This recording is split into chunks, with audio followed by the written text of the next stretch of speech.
অমির সহোদর ভাইয়েরা তাদের বেসাহায়া তালাকপ্রাপ্ত বোনকে ঘর থেকে বের করে দিয়েছে। সেই বেচারি জোরে জোরে কাঁদতে কাঁদতে তাদের পায়ে পড়ে গিয়ে মিনতি করল, খোদার ওয়াস্তে আমাকে এই অন্ধকার রাতে ছাদ থেকে বঞ্চিত করো না, এই দুনিয়ায় তোমাদের ছাড়া আমার আর কে আছে। কিন্তু আফসোস, ধন সম্পত্তির লোভ তাদের ভাইদের হৃদয়ে পাথর করে দিয়েছিল। তারা তাদের বোনের একটি কথাও শোনেনি এবং ধাক্কা দিয়ে তাদের সহোদর বোনকে ঘর থেকে বের করে দিয়েছে। দুই ভাই ধন সম্পত্তির জন্য তাদের রক্তের সম্পর্ক ছিন্ন করে তাদের এতিম বোনকে আশ্রয়হীন করে দিয়েছে। তাদের এতিম ও তালাকপ্রাপ্ত বোনকে ঘর থেকে বের করে দেওয়ার পর সেই ভাইদের সাথে কি হয়েছে এটি জানার জন্য পুরো গল্পটি দেখুন। হাজী রহিমের মেয়ে শাহিনার বিয়ে জাভেদের সাথে হয়ে গেল। জাভেদ খুবই কঠোর স্বভাবের লোক ছিল, সবসময় শাহিনাকে মারধর করত, কিন্তু শাহিনা মনের দিক থেকে খুবই ভালো ছিল। সে তার বাবাকে কিছুই জানাত না, কারণ তার বাবা সবসময় অসুস্থ থাকতেন। শাহিনা ভয় পেত যে যদি আমি বাবাকে বলি যে আমার স্বামী আমার সাথে কেমন ব্যবহার করে, তাহলে হয়তো হাজী রহিম এটা শুনতে পারবেন না। শাহিনা হাজী রহিমের একমাত্র মেয়ে ছিল। তিনি তার মেয়েকে খুবই আদর যত্ন করে লালন পালন করেছিলেন। হাজী রহিম খুবই ধনী ছিলেন, তার বড় বড় কারখানা ছিল, তার কাছে বিশাল বাড়ি গাড়ি এবং সব কিছু ছিল। কিন্তু হাজী রহিম খুবই সাধাসিধে স্বভাবের ছিলেন। তার দুই ছেলে নাইম আর আদিল এবং দুজনেই কারখানার কাজ দেখাশোনা করত। তাদের দুজনের বিয়েও ধুমধাম করে দেওয়া হয়েছিল। তারা তাদের স্ত্রীদের সাথে খুবই সুখে ছিল। হাজী রহিম এখন বেশ অসুস্থ হয়ে পড়েছিলেন, কিন্তু তার দুই ছেলে তাদের বাবাকে একবারও জিজ্ঞাসা করত না। হাজী রহিম তাদের এই আচরণ দেখে খুবই চিন্তিত হয়ে পড়েছিলেন। নাইম আর আদিল তাদের বাবার সম্পত্তি নিজেদের নামে করিয়ে নিতে চাইত। শাহিনা কয়েক বছরের মানসিক ও শারীরিক কষ্টের পর যখন তাকে তালাক দিয়ে দেওয়া হলো, তখন সে ভেঙে পড়া অস্তিত্ব আর ছড়িয়ে পড়া স্বপ্ন নিয়ে নিজের বাবার দরজায় ফিরে এসেছিল। হাজী রহিম তার মেয়েকে বুকে জড়িয়ে নিয়েছিলেন এবং তাকে কখনো এই অনুভূতি হতে দেননি যে সে এই বাড়িতে বোঝা হয়ে গেছে, বরং তিনি প্রায়ই বলতেন যে শাহিনা আমার মেয়ে নয়, আমার ছেলে, যে আমার বুড়ো বয়সে সাহারা দিয়েছে। কারণ হাজী রহিমের দুই ছেলে নাইম আর আদিল তাদের নিজেদের জীবন আর ব্যবসায় এতটাই মগ্ন ছিল যে তাদের বাবার অসুস্থতা আর একাকিত্বের খেয়াল পর্যন্ত ছিল না। তারা শুধু নামের ছেলে ছিল, যারা বাবার ধন সম্পত্তির দিকে চোখ রেখে বসেছিল। যেখানে শাহিনা দিনরাত এক করে তার বাবার সেবা করেছিল, তার ওষুধের খেয়াল রাখা, তার জন্য খাবার দাবারের ব্যবস্থা করা এবং রাতে জেগে তার শিয়রে বসে থাকা, এসব শাহিনার অভ্যাস হয়ে গিয়েছিল। কিন্তু হাজী রহিমের শরীর এখন বেশ খারাপ হয়ে গিয়েছিল। তার চলে যাওয়ার সময় এসে গিয়েছিল। তিনি তার মেয়েকে ডেকে কিছু কাগজপত্র আর একটা চিঠি তার মেয়েকে দিয়েছিলেন এবং বলেছিলেন যে শাহিনা বেটি, আমার চলে যাওয়ার সময় এসে গেছে, আর যখন আমি এই দুনিয়া থেকে চলে যাব তখন তুমি এই কাগজপত্র আর এই চিঠি দেখে নিও, এটা তোমার অনেক কাজে আসবে। এই কথা বলি হাজী রহিম এই দুনিয়া থেকে চিরতরে চলে গেলেন। শাহিনা ফুপিয়ে ফুপিয়ে কাঁদতে লাগল। তার ওপর যেন আকাশ ভেঙে পড়েছিল। শাহিনার তো একটাই সাহারা ছিল, সেটাও এই দুনিয়া থেকে চলে গেল। হাজী রহিম চলে যাওয়ার পর মাত্র ১ মাস কেটেছিল যে বাড়ির পরিবেশে একটা চাপা উত্তেজনা তৈরি হয়ে গিয়েছিল। নাইম আর আদিল, যারা এতদিন লোকজনের সামনে দেখানোর জন্য কাঁদছিল, এখন তাদের চোখে অশ্রুর জায়গায় লোভ আর হিংসা জায়গা নিয়েছিল। তারা দুজন তাদের নিজেদের স্ত্রীদের সাথে ফিসফিস করে কথা বলত, আর শাহিনাকে এমন চোখে দেখত যেন সেই বাড়ির বাসিন্দা নয়, বরং কোনো অচেনা লোক, যাকে জোর করে সহ্য করা হচ্ছে। শাহিনা যে তার ঘরে গিয়ে নামাজে বসে তার বাবার মাগফেরাতের জন্য দোয়া চাইছিল, তাকে বাইরে চলা ষড়যন্ত্রের আভাস পড়ে গিয়েছিল। কিন্তু সে কি করতে পারত? সে একজন দুর্বল আর আশ্রয়হীন মহিলা ছিল, যার একমাত্র সাহারা তার বাবা ছিলেন, এবং এখন তিনিও মাটির নিচে চলে গিয়েছিলেন। শুধু নাইম আর আদিলের স্ত্রীরা শাহিনার সাথে ঠিকমতো কথাও বলত না। শাহিনা দুজনের আচরণ দেখে খুবই হতাশ হয়ে যেত, যে এখনও তো আমার এই বাড়িতে আসার খুব অল্প সময় হয়েছে, আর আমার ভাই আর দুই ভাবি আমার সাথে এমন ব্যবহার করছে যেন আমি এই বাড়ির অংশই নই। এক সন্ধ্যায় আমি আমার ঘরে বসেছিলাম, যে বড় ভাবি এসে বলল, তোমাকে দুই ভাই ডাকছে, তাড়াতাড়ি এসো। আমি তাড়াতাড়ি ঘর থেকে বের হয়ে গেলাম এবং মনে মনে বললাম, হে আল্লাহ, ক্ষয়ের করুন, কি হয়েছে? যেইমাত্র আমি উঠানে পৌঁছলাম তখন দেখলাম যে আমার দুই ভাই আর তাদের দুই স্ত্রী আগে থেকেই উপস্থিত ছিল। তাদের সবার মুখ গম্ভীর আর কিছুটা কঠোর লাগছিল, যেন কোনো গুরুত্বপূর্ণ কথা হতে চলেছে। শাহিনা ভয়ে ভয়ে সেখানে পৌঁছল। তার ভাইদের আচরণ দেখে তার আন্দাজ হয়ে গিয়েছিল যে আজ কিছু খারাপ ঘটতে চলেছে। নাইম গলা পরিষ্কার করে তারপর কথা শুরু করল। দেখো শাহিনা, এখন বাবা তো নেই, আর এই বাড়ির ব্যবস্থাপনা চালানো এখন আমাদের দায়িত্ব। তুমি জানো যে মূল্যবৃদ্ধির যুগ চলছে এবং ব্যবসার অবস্থাও খুব ভালো নয়। এমন অবস্থায় এত বড় বাড়ির খরচ চালানো আর তোমার দায়িত্ব পালন করা আমাদের জন্য কঠিন হয়ে যাচ্ছে। আদিল তাড়াতাড়ি তার বড় ভাইয়ের সমর্থন করে বলল, হ্যাঁ, একদম, ভাই ঠিক বলছে। আর তাছাড়া শাহিনা, তুমি মাশাল্লাহ বুদ্ধিমতী। তোমার জানা উচিত যে তালাকপ্রাপ্ত বোনদের ভাইদের বাড়িতে এভাবে সারা জীবন বসে থাকা সমাজে ভালো দেখা হয় না। শাহিনা তার ভাইদের কথা শুনে হতবাক হয়ে গেল। তার বিশ্বাস হচ্ছিল না যে এরা সেই ভাই যাদের সাথে সে শৈশব কাটিয়েছে, যাদের কাপড় সে ধুত, যাদের জন্য সে নিজের অংশে জিনিস উৎসর্গ করে দিত। আজ সেই ভাইয়েরাই তাকে সমাজের তিরস্কার দিয়ে ঘর থেকে বের করে দেওয়ার প্রস্তুতি নিচ্ছে। তার ভাবিদের মুখে একটা হালকা বিদ্রুপাত্মক হাসি ছিল, যা শাহিনার হৃদয় যেন তীরের মতো বিঁধছিল। শাহিনা কাপা গলায় বলল, ভাইয়েরা, আপনারা এমন কথা বলছেন কেন? এই বাড়ি তো বাবার, আর আমি আপনাদের বোন। আমি কোথায় যাব? এই দুনিয়ায় তো আমার আপনাদের দুজন ছাড়া আর কেউ নেই। বাবা চলে যাওয়ার সাথে সাথে কি আপনারা আমাকে ভুলে গেলেন?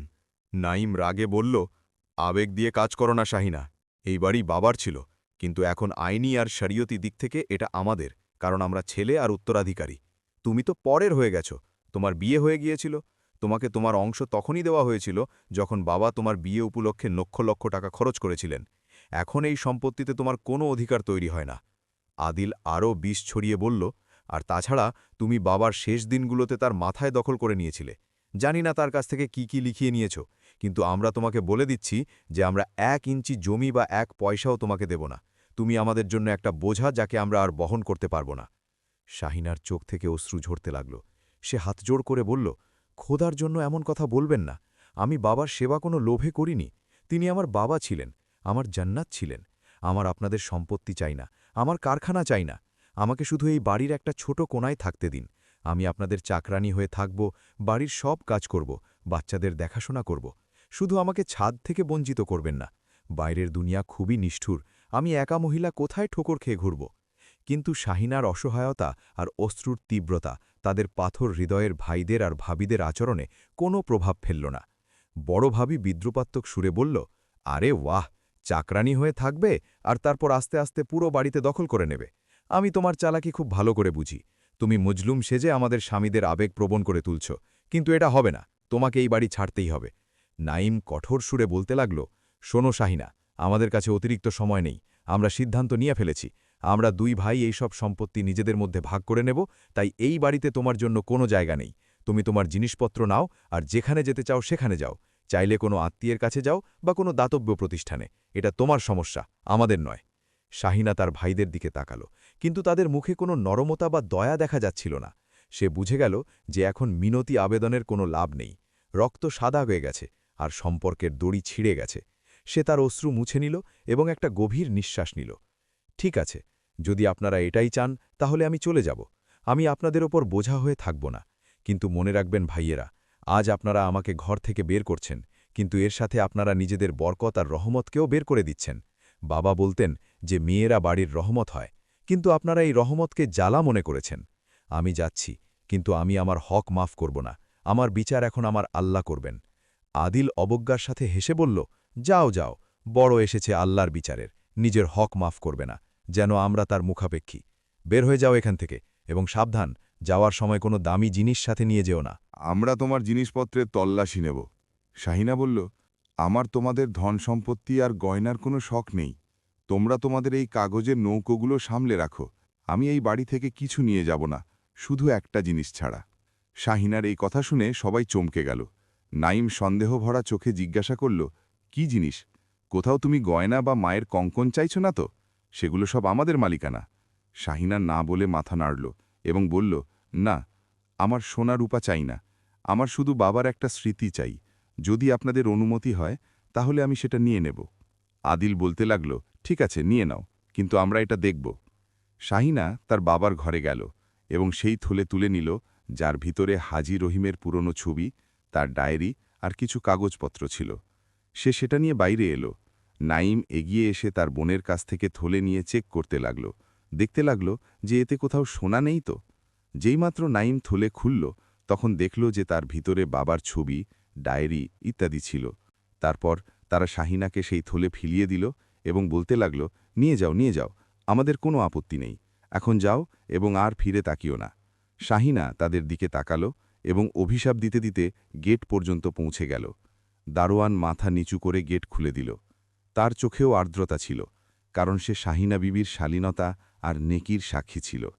শাহিনা দরজা পার করে রাস্তায় পা রাখল। শাহিনার কাছে না কোনো ঠিকানা ছিল, না কোনো সিম ছিল, না সে খালি হাতে ছিল, না টাকা, না গয়না, না ছাদ। অথচ তার ভাইরা, যারা নিজেদের খুব চালাক আর সফল মনে করছিল, তারা জানত না যে তারা মাটির স্তূপের বদলে হীরা প্রত্যাখ্যান করেছে এবং নিজেদের দুর্ভাগ্যকে নিজেরাই ডেকে এনেছে। শাহিনা রাস্তার ধারে ফুটপাত ধরে হাঁটতে লাগল। তার ওড়না হাওয়ায় উড়ছিল। তার জানা ছিল না যে পরের সকাল কোথায় হবে, কিন্তু তার বিশ্বাস ছিল যে আল্লাহ তাকে এখান পর্যন্ত নিয়ে এসেছে, সে তাকে সামনেও পথ দেখাবে। ভাইরা তাকে ঘর থেকে বের করে বুঝেছিল যে তারা জিতে গেছে, কিন্তু তারা ভুলে গিয়েছিল যে জুলুমের জয় অস্থায়ী হয় আর মজলুমের আহাজারি আরশ কাঁপিয়ে দেয়। শাহিনার চোখ থেকে ঝরে পড়া প্রতিটা অশ্রু তাদের ধ্বংসের পূর্বাভাস ছিল, যা এখনও তাদের চোখে পড়ছিল না। কিন্তু প্রকৃতি তার হিসাব নিকাশ শুরু করে দিয়েছিল, যার আওয়াজ এখনও মাঝারি ছিল, কিন্তু শীঘ্রই সেটা ঝড় হয়ে উঠবে। সন্ধে হয়ে আসছিল। শাহিনা তার খালার বাড়িতে পৌঁছে গেল। দরজায় টোকা দিল। রেহানা খালা দরজা খুলে সামনে শাহিনাকে এই অবস্থায় দেখে হতবাক হয়ে গেল। যখন তাদের জানা গেল যে তার ভাইরা সম্পত্তির লোভে এই এটিম আর বেসহায় বোনকে রাতের এই সময় ঘর থেকে বের করে দিয়েছে, তখন তাদের চোখে অশ্রু এসে গেল এবং তারা ভাইদের নিষ্ঠুরতায় দুঃখ প্রকাশ করল। তারা শাহিনাকে তাদের বাড়ির একটা ছোট ঘরে আশ্রয় দিল, কিন্তু শাহিনার জন্য সেই ঘর কোনো রাজপ্রাসাদের চেয়ে কম ছিল না, কারণ সেখানে সম্মান ছিল, আরাম ছিল, আর সবচেয়ে বড় কথা, সেখানে তিরস্কার ছিল না। শাহিনা তার নতুন জীবনের শুরু এই ছোট ঘর থেকেই করল। সে সিদ্ধান্ত নিল যে সে রেহানা খালার উপর বোঝা হয়ে থাকবে না। শাহিনা রেহানা খালাকে বলল, আমাকে শুধু কয়েকদিনের জন্য আপনার সাথে থাকতে দিন, এরপর আমি নিজের জন্য কোনো ভাড়ার বাড়ির ব্যবস্থা করে নেব। কিন্তু রেহানা খালা মনের দিক থেকে খুবই ভালো ছিল। বলতে লাগল, না, তুমি আমার মেয়ের মতো, আমি তোমাকে এখান থেকে যেতে দেব না। বাইরের দুনিয়া খুবই নিষ্ঠুর, আমি তোমাকে ছেড়ে দেব না। রেহানা খালার কথা শুনে শাহিনার চোখ থেকে অশ্রু ঝরতে লাগল এবং সে মনে মনে ঠিক করল যে খুব শিগগিরই কোনো চাকরি খুঁজে নেবে। সে পাড়ার বাচ্চাদের টিউশন পড়াতে শুরু করল। তার আয় খুবই সামান্য ছিল, যা থেকে সে কোনো মতে 2 বেলার রুখা সুখা রুটি জোগাড় করতে পারত এবং অনেকবার তাকে উপোসও করতে হতো। কিন্তু তার মুখে এমন একটা নূর ছিল যা ধৈর্য আর সবরের নূর ছিল। কিন্তু অন্যদিকে নাঈম আর আদিল বোনকে বের করে দেওয়ার পর স্বস্তির নিঃশ্বাস ফেলেছিল। তাদের মনে হয়েছিল যে এখন তারা মুক্ত এবং পুরো সম্পত্তির একক মালিক, এতে কারও কোনো অংশ নেই। তারা সবার আগে হাজী রহিমের পুরনো, বিশ্বস্ত আর অভিজ্ঞ কর্মচারীদের বের করে দিল, যারা তাদের খারাপ কাজ থেকে আটকাত এবং ব্যবসায় সততার শিক্ষা দিত। নাঈম কারখানার ব্যবস্থাপনা নিজের হাতে নিল, কিন্তু তার নিয়তে খুঁত ছিল এবং হৃদয়ে লোভ ছিল। সে রাতারাতি ধনী হয়ে যেতে চাইত এবং বাবার পরিশ্রমকে যথেষ্ট মনে করত না। বাড়িতে সেই 2 দেবরানী একে অপরের সাথে প্রতিযোগিতা করে ধন সম্পত্তি উড়াত, যাতে অন্যজনকে ছোট দেখাতে পারে এবং নিজের শ্রেষ্ঠত্ব প্রমাণ করতে পারে। বাড়িতে যে বরকত আর রহমত হাজী রহিমের কারণে ছিল, সেটা শাহিনা চলে যাওয়ার সাথে সাথে উঠে গিয়েছিল এবং তার জায়গায় নিয়তি আর বরকতহীনতা ঘাঁটি গেড়েছিল। কারখানা, যেটা হাজী রহিম রক্ত ঘাম দিয়ে গড়ে তুলেছিলেন এবং যার ভিত্তি সততার উপর ছিল, এখন ভাইদের অযোগ্যতা, বিলাসিতা আর অসততার নজরে পড়তে শুরু করল। কারখানা থেকে লাভ আসা বন্ধ হয়ে গেল এবং উল্টো লোকসান হতে লাগল। মেশিনের মেরামত না হওয়ার কারণে উৎপাদন বন্ধ হয়ে গেল এবং বাজারে তাদের নাম খারাপ হয়ে যেতে লাগল। আস্তে আস্তে ঋণের বোঝা বাড়তে লাগল এবং আয় সংকুচিত হতে লাগল। যারা কাল পর্যন্ত নাঈম আর আদিলের আশেপাশে ঘুরত এবং তাদের তোষামত করত, তারা এখন তাদের কাছে দাবি করতে লাগল এবং বাড়ির দরজায় এসে অভদ্রতা করতে লাগল। একদিন নাঈম আর আদিল চিন্তিত অবস্থায় তাদের বাড়ির ভিতরে বসেছিল। দুজনের মুখে উদ্বেগ স্পষ্ট দেখা যাচ্ছিল যে হঠাৎ টেলিফোনের ঘণ্টা বাজল। ফোন তুলে ম্যানেজার বলতে লাগল, কারখানায় আগুন লেগে গেছে। এটা শোনার সাথে সাথে 2 ভাই আতঙ্কিত অবস্থায় তাড়াতাড়ি উঠে দাঁড়াল এবং দ্রুত কারখানার দিকে ছুটে গেল। যখন তারা সেখানে পৌঁছল, তখন সামনের দৃশ্য দেখে তাদের পায়ের নিচ থেকে মাটি সরে গেল। পুরো কারখানা পুড়ে ছাই হয়ে গিয়েছিল। চারদিকে ধোঁয়া আর ধ্বংসের চিত্র ছিল। নাঈম আর আদিলের ওপর যেন দুঃখের পাহাড় ভেঙে পড়ল। তারা দুজন অনিয়ন্ত্রিতভাবে চিৎকার করে উঠল। চোখ থেকে অশ্রু থামার নাম নিচ্ছিল না। হৃদয় ভেঙে গিয়েছিল, আশা ছাই হয়ে গিয়েছিল এবং তারা চুপচাপ কাঁদতে কাঁদতে নিজেদের বাড়িতে ফিরে এলো। যখন তাদের স্ত্রীরা স্বামীদের চিন্তিত দেখল, তখন জিজ্ঞাসা করতে লাগল, কি হয়েছে? নাঈম সব কিছু বলে দিল। তখন দুজন কাঁদতে লাগল যে এখন আমরা কি করব। নাঈম আর আদিল এখন দুজন বেকার বাড়িতে বসেছিল যে এখন আমরা কি করব। এমন সময় দরজায় টোকা পড়ল। আদিল দরজা খুলল, তখন একজন লোক বাইরে দাঁড়িয়েছিল, হাতে চিঠি নিয়ে। সেই চিঠি আদিলকে দিয়ে চলে গেল। যখন তারা চিঠি খুলল, তখন দেখে অবাক হয়ে গেল। চিঠি ব্যাংকের দিক থেকে ছিল এবং তাতে লেখা ছিল যে যদি 2 দিনের মধ্যে আপনারা ঋণ ফেরত না দেন তাহলে আপনাদের আইনি ব্যবস্থার মুখোমুখি হতে হবে। নাঈম যেইমাত্র এটা শুনল তখন চিৎকার করে উঠল যে এখন আমরা এত বড় ঋণ কিভাবে ফেরত দেব। এই ঋণ তারা কারখানার জন্য নিয়েছিল, কিন্তু এখন তো কারখানাই নেই। নাঈম সারা রাগ এটাই ভাবতে লাগল। যখন সকাল হল তখন সে আদিলকে ডেকে তার সাথে পরামর্শ করে বাড়ি বিক্রি করার সিদ্ধান্ত নিল।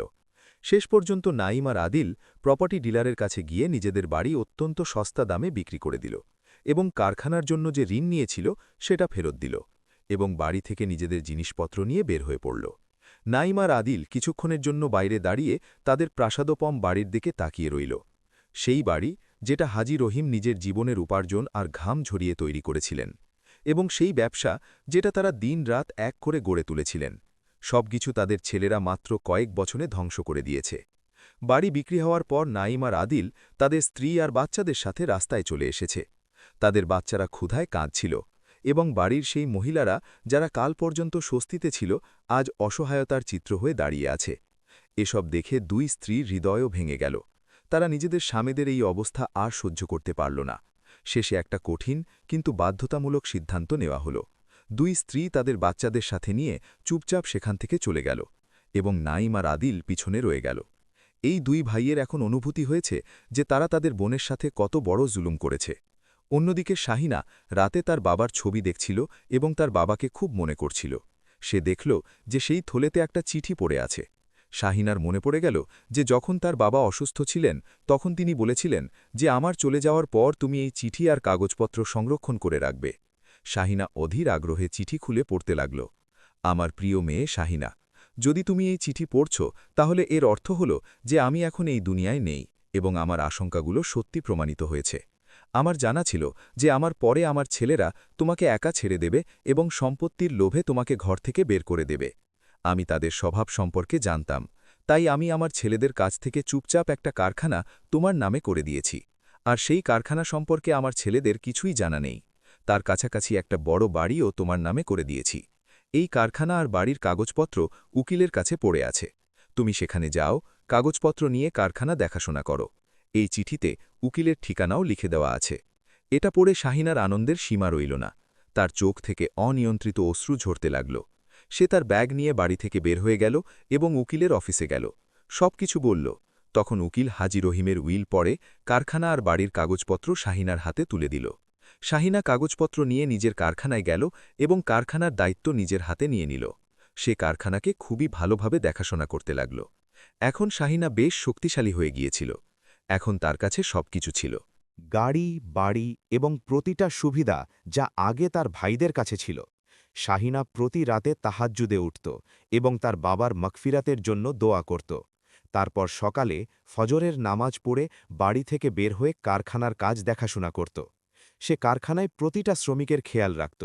যখন কারখানার আয় একটু বেড়ে গেল তখন সে এতিমদের জন্য একটা স্কুলও খুলে দিল, যেখানে এতিম বাচ্চাদের বিনামূল্যে পড়ানো হতো। কিন্তু অন্যদিকে নাঈম আর আদিল, যারা কখনো শেরবানি পরে অহংকার করে হাঁটত, এখন ছেঁড়া পুরনো কাপড় পরেছিল এবং তাদের মুখে ধুলো আর অপমানের কালি জমে গিয়েছিল। ঋণদাতাদের ভয়ে তাদের সব সময় তাড়া করত, তারা লুকিয়ে ঘুরত। কিন্তু ক্ষুধা এমন একটা বাস্তবতা যা মানুষকে গর্ত থেকে বের করে আনে। উপসে দুর্বল হয়ে যখন তাদের সাহস শেষ হয়ে গেল তখন তাদের খবর মিলল যে শহরে একটা কারখানা আছে যার মালিক একজন নেক মহিলা। তিনি গরিবদের সাহায্য করেন এবং কাউকে খালি হাতে ফেরান না। নাঈম আর আদিল ভাবল যে কেননা সেখানে গিয়ে ভাগ্য পরীক্ষা করা যাক, হয়তো কোনো ছোটখাটো চাকরি বা সাহায্য মিলে যাবে। তাদের জানা ছিল না যে তারা কার দরজায় যাচ্ছে। ক্ষুধা তাদের আত্মসম্মান আর হুঁশ দুটোই শেষ করে দিয়েছিল। তারা 2 ভাই শহরের দিকে এগিয়ে গেল, যেখানে কখনো তাদের নিজেদের কারখানা ছিল। রাস্তায় তাদের অতীতের ছায়া দেখা যাচ্ছিল। প্রতিটা মোড়ে তাদের সেই সময় মনে পড়ছিল যখন তারা তাদের বড় বড় গাড়িতে এখান দিয়ে যেত এবং শ্রমিকরা তাদের সালাম করত। আজ তারা নিজেরাই শ্রমিকদের চেয়ে খারাপ অবস্থায় ছিল। যেইমাত্র তারা কারখানার ভিতরে ঢুকল, কারখানা বেশ বড় ছিল। গার্ডরা প্রথমে তাদের আটকাল, কিন্তু নাইম আর আদিল অনেক মিনতি আবেদন করল এবং শেষ পর্যন্ত গার্ডরা তাদের ম্যানেজারের ঘরে নিয়ে গেল। যেইমাত্র তারা ঘরের ভিতরে গেল এবং সামনে বসা মহিলাকে দেখল, তখন নাইম আর আদিলের মুখ থেকে অনিয়ন্ত্রিত চিৎকার বের হয়ে গেল এবং তারা টোলে পিছনে পড়ে গেল। সামনে কোনো অচেনা মহিলা নয়, বরং তাদের নিজের বোন শাহিনা বসেছিল, সেই শাহিনা যাকে তারা সম্পত্তির লোভে ঘর থেকে বের করে দিয়েছিল। শাহিনার চোখে অশ্রু ছিল, কিন্তু তারা বিশ্বাস করতে পারছিল না যে এই সেই দুর্বল বোন। এটা কি কোনো স্বপ্ন? শাহিনা ভারী গলায় বলল, আমাকে চিনতে পারছ? আমি সেই বোঝা যাকে তোমরা নিজেদের কাঁধ থেকে ঝেড়ে ফেলেছিলে। আমি সেই তালাকপ্রাপ্ত বোন। আমি সেই যার হক তোমরা খেয়েছিলে। দেখো আজ আল্লাহ কি করেছেন। আজ আমি সেই চেয়ারে বসে আছি, আর তোমরা সেখানে দাঁড়িয়ে আছো যেখানে কখনো আমি দাঁড়িয়েছিলাম। ভাইদের অবস্থা খারাপ হয়ে যাচ্ছিল। তারা শাহিনার পায়ে পড়তে এগিয়ে গেল, কিন্তু শাহিনা হাত তুলে তাদের আটকে দিল এবং বলল, না, আমার কাছে এসো না। আমার পায়ে পড়ো না, কারণ সম্মান আর অপমান দেওয়ার মালিক আল্লাহ। আমি তো শুধু একটা মাধ্যম। বাবা জানতেন যে তোমরা লোভে অন্ধ হয়ে যাবে, তাই তিনি তার আসল সম্পত্তি আমার নামে করে দিয়েছিলেন। সেই উইল আমি পড়ে নিয়েছি, যাতে লেখা ছিল যে যে সন্তান লোভে অন্ধ হয়ে যায় সে খালি হাতে থাকে। আর দেখো, আজ তোমরা খালি হাতে। শাহিনার কথাগুলো তাদের হৃদয় ছিঁড়ে ফেলছিল। তারা ফুপিয়ে ফুপিয়ে কাঁদতে লাগল। নাইম কাঁদতে কাঁদতে বলল, শাহিনা, আমাদের ক্ষমা করে দাও। আমরা খুব খারাপ ছিলাম। শয়তান আমাদের ভুল পথে চালিয়েছিল। আমরা তোমার অপরাধী। আমরা বাবার অপরাধী। আমাদের যে শাস্তি দিতে চাও দাও, কিন্তু আমাদের তিরস্কার করো না। আমরা মরে যাব। আদিলও কাঁদতে কাঁদতে মিনতি করতে লাগল। শাহিনা একটা গভীর নিঃশ্বাস নিল এবং তার চোখ মুছে নিল। তার হৃদয়ে ভাইয়ের জন্য দয়া ছিল, কিন্তু সে ন্যায়ের দাবিও জানত। সে বলল, আমি তোমাদের ক্ষমা করে দিয়েছি, কারণ আমি আমার হৃদয়ে ঘৃণার বোঝা নিয়ে বাঁচতে পারব না, এবং আমি বাবার আত্মাকে কষ্ট দিতে চাই না। কিন্তু এখন তোমাদের দুজনকে সেই কাজ দেব যার তোমরা হকদার। নাইম আর আদিল মাথা নিচু করে নিল। আমি তোমাদের রাস্তায়ও ফেলে রাখব না, কারণ তোমরা আমার ভাই, এবং তোমাদের শিরায় সেই বাবার রক্ত আছে যার আমি মেয়ে। আমি তোমাদের চাকরি দেব, কিন্তু ম্যানেজার বা অফিসারের নয়, বরং একজন সাধারণ শ্রমিকের। তোমাদের নিজেদের পরিশ্রমে রোজগার করতে হবে। তোমাদের শ্রমিকদের সাথে কাজ করতে হবে, যাতে তোমাদের অনুভূতি হয় যে হালাল রিজিক কিভাবে কামানো হয়, এবং গরিবের সম্মান ও আত্মসম্মান কি। নাইম আর আদিল শাহিনার সিদ্ধান্ত মাথা নিচু করে মেনে নিল। তাদের কাছে আর কোনো পথও ছিল না, এবং হয়তো এখন তাদের ভিতরের অহংকার ভেঙে গিয়েছিল। আর এখন নাইম আর আদিল কারখানায় একজন শ্রমিকের মর্যাদায় কাজ করছে। বন্ধুরা, এই গল্প থেকে আপনারা কি শিখলেন?